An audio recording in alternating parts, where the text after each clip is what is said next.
তেল দিয়ে সবজি তো সবাই রান্না করতে পারে আর সেটা খেতে টেস্টিও হয়, কিন্তু তেল ছাড়াও যে এভাবে সবজি রান্না করা যায় আর সেটা যে খেতে এত সুন্দর হয় সেটা এই রেসিপিটা আপনারা দেখলে বুঝতে পারবেন।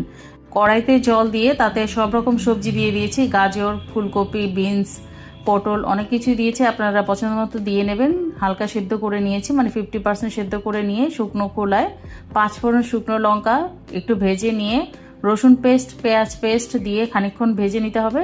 পেঁয়াজ রসুনের কাঁচা গন্ধটা চলে যাবে যখন, সেই সময়তে এখানে দিয়ে দেবো টমেটো বাটা, কাঁচা লঙ্কা কুচি, আর খানিকক্ষণ নেড়ে চেড়ে কষিয়ে নিয়ে এতে আমি হলুদ গুঁড়ো, শুকনো লঙ্কার গুঁড়ো দিয়ে দেবো, আর দিয়ে দেবো ধনে গুঁড়ো 1/2 চামচ করে দিলাম, পরিমাণ মতো নুনও দিয়ে দিলাম। খানিকটা জল দিয়ে মশলাটাকে কষাতে হবে যেন নিচে লেগে না যায়, সেটা খেয়াল রাখতে হবে।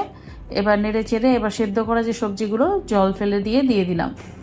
যেহেতু সবজিটা প্রায় সেদ্ধ করাই রয়েছে তাই রান্না করতে কিন্তু বেশি টাইম লাগবে না। ঢাকা দিয়ে খানিকক্ষণ রান্না করে নিয়ে ধনে পাতা কুচি, সামান্য ভাজা মশলা গুঁড়ো দিয়ে নামিয়ে নেব। চাইলে আপনারা একটু মিষ্টিও দিতে পারেন, দুর্দান্ত খেতে লাগবে। আপনারা কিন্তু অবশ্যই ট্রাই করে আমাকে জানাবেন আর চ্যানেলটিকে সাবস্ক্রাইব করে নেবেন।